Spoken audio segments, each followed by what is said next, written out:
Today, we're going from this to this. And in this video, I'm gonna show you how I did it.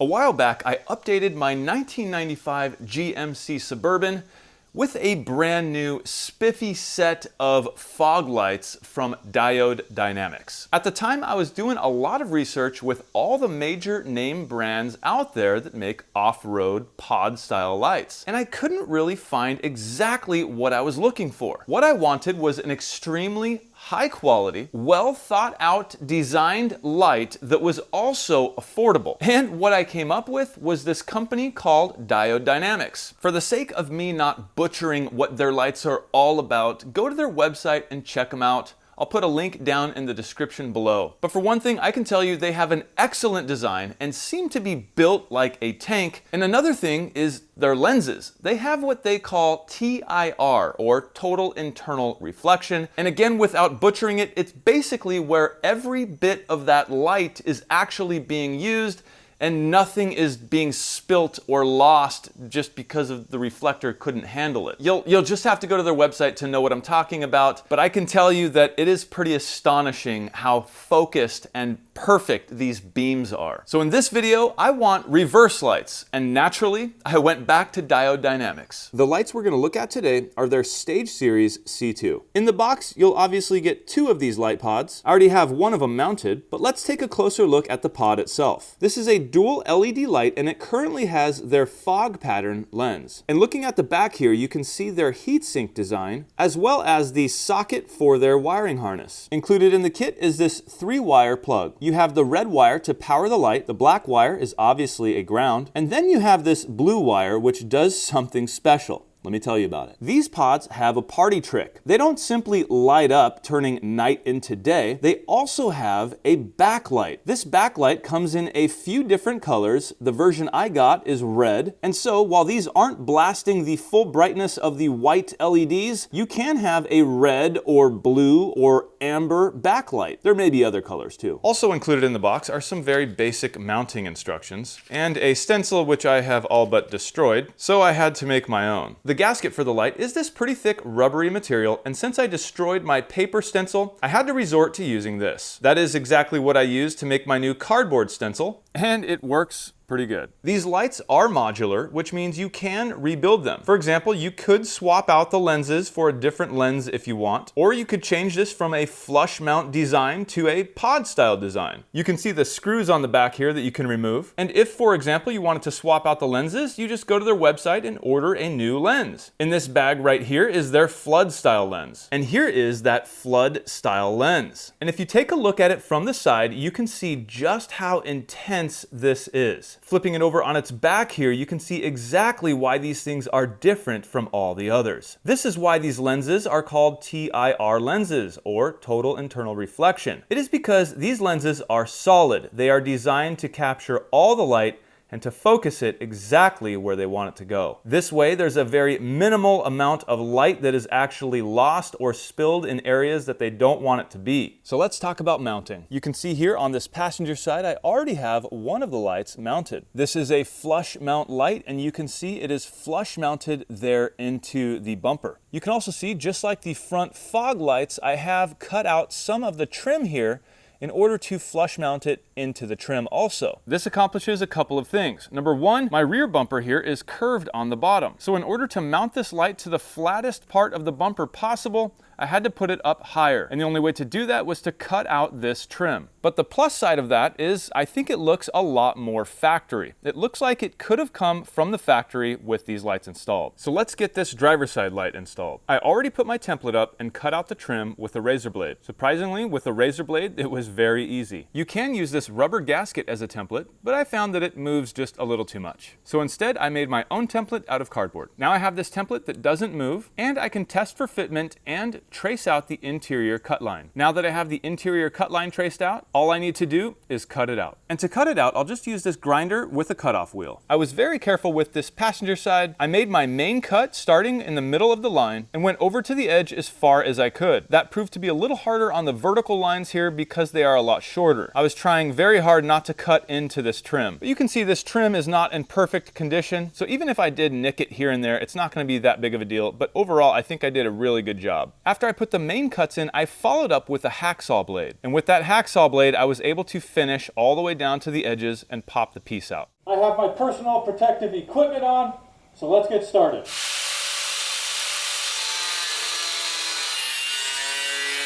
I've reached a point where I have through cuts that are almost all the way to the edge. So now I'm going to finish it off with this hacksaw. Simply slide it into place, and you can see I only have a little bit to cut here.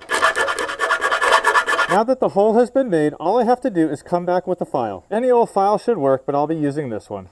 I'm just going to take care of the edges here just to make sure they're not really sharp.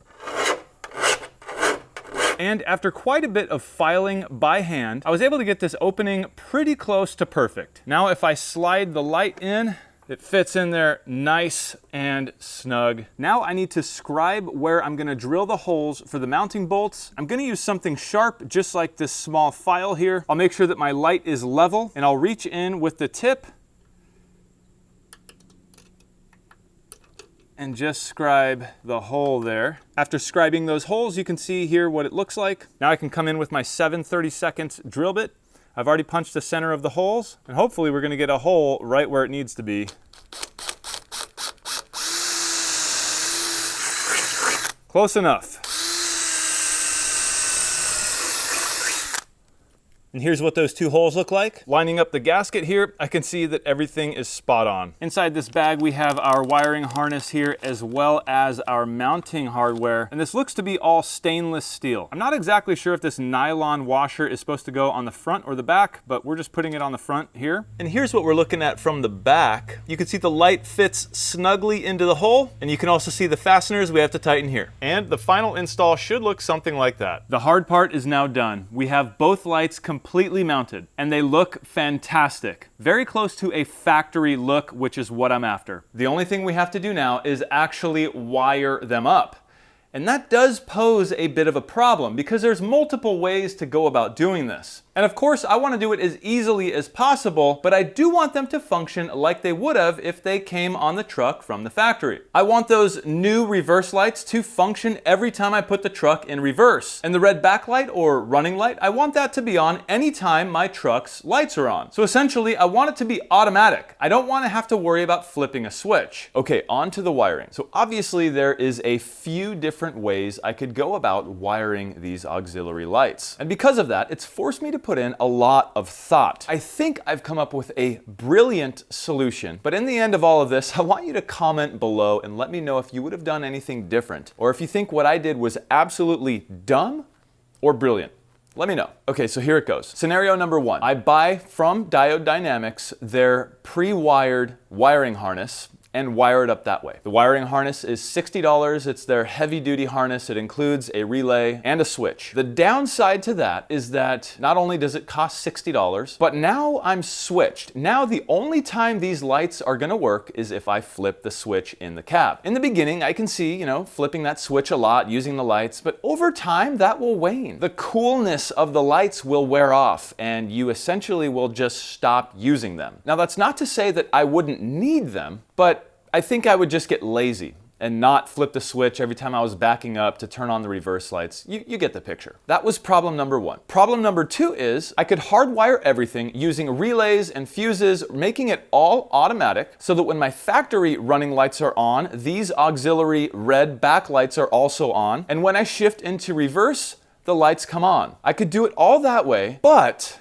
that would mean that I couldn't disconnect it unless, of course, I added a switch to turn them off. If, for example, I was towing and I didn't want to be blinded by the auxiliary reverse light now shining on the trailer when I was trying to back up. You kind of get the picture there too. So maybe you can see what I'm wanting here. I'm wanting this to all be completely automatic. But also, if I'm towing a trailer, I'm not going to want these auxiliary reverse lights to be blasting bright up against the trailer, because then again, I would be blinding myself as I'm trying to back up. Can you imagine putting your truck in reverse, having these super bright LED reverse lights just blasting into a white face of a trailer, like a box trailer, and then trying to back up like that at night using your side view mirror? It's just not going to be a great situation. Now, of course, there could be a switch wired in where you could shut them off, but then then that just adds to the complexity of the wiring. So how do I handle this as easily as possible and as fail-proof as possible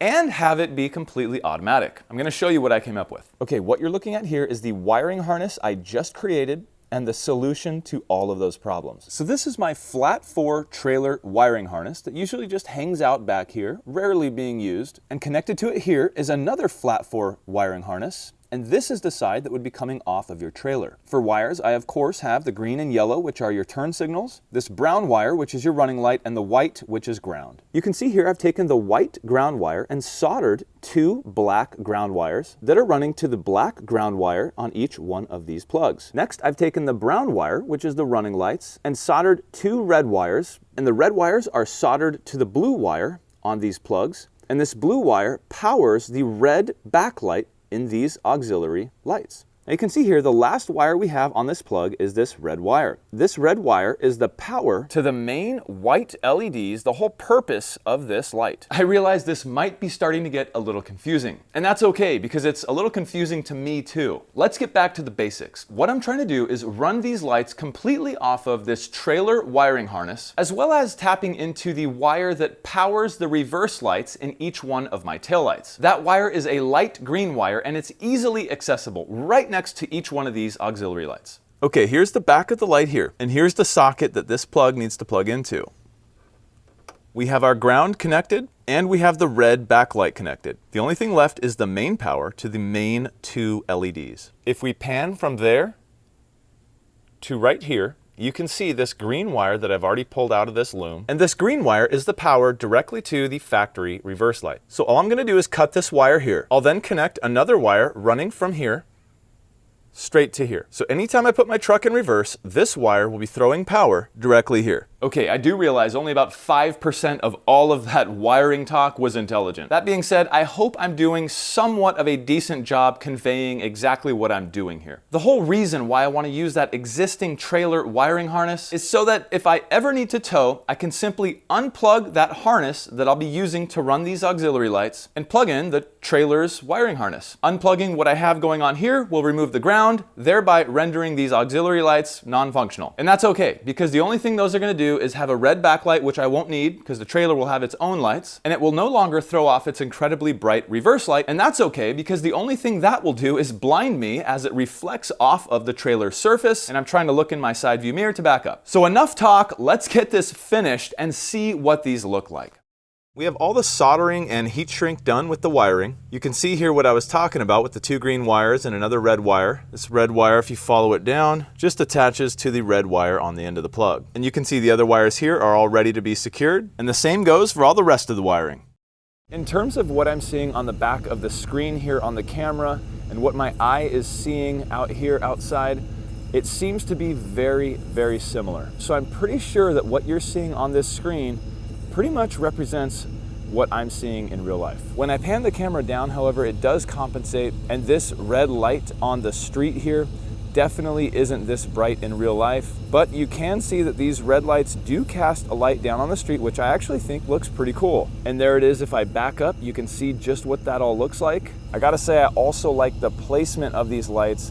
Rather than being directly underneath the factory taillight, they are inset into the bumper probably another foot. Now that was partially because that was the only place I could put it because of the bumper situation and where all the mounting brackets are. That being said, that is exactly where I wanted them to be, and when I placed the lights there and looked behind the bumper, it just so happened to be the perfect spot. Okay, so let's go ahead and throw this thing in reverse and see how much of our world back here gets lit up by the white light. I have my e-brake pressed all the way down and I'm chalking off the 2 back wheels. Holy smokes, guys, look at this. This looks incredible. You can see the wide stretch of light that these fog pattern lenses throw off. It's a very focused light, and I do have those other lenses that are floodlights, and I might try those, but this still is lighting up quite a bit of the street. This is a huge improvement over the factory reverse lights. You can see I have my factory reverse light here. It has an LED in it, and it does okay, but you really can't see anything at night when you're backing up. And backing up here, you can see just how good these things look and how well they match.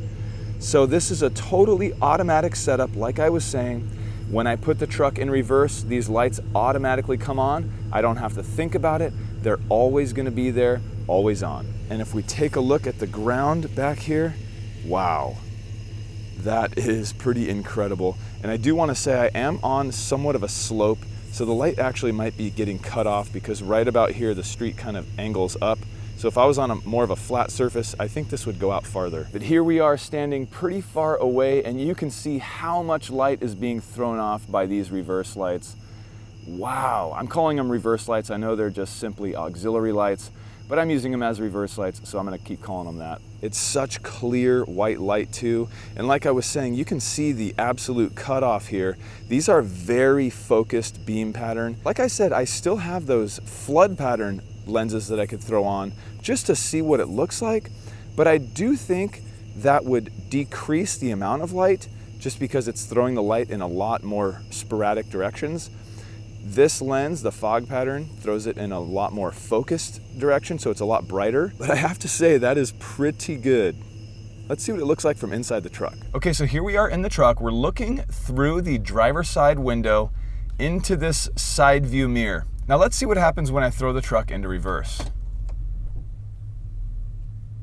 Yeah, that is so awesome. So much light back there. That is gonna help me out tremendously to be able to see where I'm going and what I'm doing when I'm backing up. And here we are back to the regular running light setup. And I have to say, it just looks so good. You guys comment down below and let me know what you think. But in terms of the light setup, the light pattern, just how bright they are, the color of the red, it all matches so well. And I love that these new lights are inset a little bit from the factory lights. I just feel like it just makes it look like such a cool truck. And let's not forget, I do have a pair of Diode Dynamics yellow fog lights up front. These are the bigger pods that have 4 LEDs in them. And I have been in love with these, which led me to buy more and put them in the rear bumper. You can see they light up quite a bit of area here. And again, that is the same fog pattern. So it's a very, very focused, narrow beam of light. And those are switched here. So I'll show you what these look like when they're off. So you can see they're on now, and then they're off. That's just the headlights. And that is the Diode Dynamics fog lights. So the size of this light is basically half of what I have in the front. This has 2 LEDs, so basically 2 sides here. The ones in the front have 4. Here's that harness again, and you can see it is plugged in exactly as if I was towing a trailer. So all I have to do if I was towing a trailer is to simply unplug this. So you can see now this is in 2 pieces, and the only thing that's gonna happen is I won't have those auxiliary lights. And that's okay, like I explained earlier, I'll have the lights that are on the trailer. Okay, we have all the lights on, but the auxiliary lights are now unplugged. And with that trailer connection being unplugged, it does take away the ground, so even the reverse light won't work. So this is what it looks like without any extra auxiliary running lights. And now let's see what it looks like with just the factory reverse lights. All right, so it is a humongous difference here. The camera is trying to compensate. It does look a little bit brighter than it does in real life, but we'll just go with it. So yeah, those LEDs, they are white. They are bright for what they are, but they're just not adequate for doing any sort of reversing, especially in a dark, dark situation like where I live here in Tennessee. There are no street lights around here. So if you need to do some sort of reversing into your driveway or into a parking spot somewhere, you need light, and that just doesn't cut it. And so here we are at a distance, and you can see there's just not a whole lot of light being put on that street. So you're really not gonna get a good view when you're backing up. It could be downright dangerous. Let's go ahead and just plug this in live with everything on and see what happens. And there you have it, guys. I plugged it in and all the lights came on. The truck is in reverse right now. And you can see just how much light is being cast onto that street. There is a ton of light. What a difference. I mean, what a magnificent difference. I'm really, really happy with this. Really happy. Let's take a look at the wiring situation. Right now I'm on the driver's side, and you can see I have all of my wiring nicely tucked away and zip tied. You can see the back of the light there, and all of the wiring is done. Everything has been soldered, secured, heat shrinked, and then taped, and then covered, and then zip tied. Taking a look at the passenger side light here. This is the red wire that is coming off of the actual reverse light wire, and this is the rest of the wires that go all the way over to the driver's side. I made all of this wiring long enough to go over to the driver's side to keep the bulk of the wiring on one side. I feel like it's a lot cleaner and more concise this way. If there is a problem or something at some point in the future, I know which side to look at. I can just remove all of this wire loom, zip ties, and deal with the issue. I don't think I'll have an issue because I did everything as well as I possibly could. And here is that actual trailer connection here. If I ever want to use a trailer, I could just disconnect this and use the trailer. And that you can see is tucked nicely out of the way. Well, I have to admit, I started this job over a week ago. I got the bulk of it done, including the mounting and the basic wiring, but we ended up getting a lot of rain here in Tennessee, and so I kind of had to put that on hold. Although I did work out in the rain, I couldn't film any of it because I didn't want to torch my camera. Today I was just buttoning up last minute things like tidying up the wiring, making sure everything was nicely protected and zip tied up and out of the way. And I really would like your guys' opinion. If you could please comment below, let me know what you think about this job. Not only do I want to know what you think about just the way it looks, and the performance of these lights, how bright they were, the light pattern. I want to know what you think about the wiring situation I chose. As for the wiring, I did it the best I know how. I soldered every connection really well, and just plain overall made sure that I used thick enough wiring and that it was properly protected using heat shrink and electrical tape, as well as that black wire loom cover that you saw. I don't think I have to worry about fuses or relays or anything, because as far as the bright white reverse light function, that's just running power off of the actual reverse light wire, and that's fused already in the truck, so if there was something that was running too hot, that fuse would blow. These lights total only pull 0.6 of an amp, so there's basically a very, very low power draw from these lights. And as for the red backlight running light function, that's being run off of the trailer wiring harness, just the same way as if you were towing a trailer. And we don't install fuses when we're towing a trailer. Everything is already fused. Everything is already taken care of in the truck from the factory. At least that's my thought process anyway. Again, let me know if you think that I did anything completely wrong or I shouldn't have done things this way. I'd really like to know. Well, all right, if you've made it this far and you haven't yet hit that thumbs up, please do that. It really helps the channel and the video. And if you're not a subscriber, consider subscribing. My name is Jimmy, the channel is One Road, and I will see you in the next one.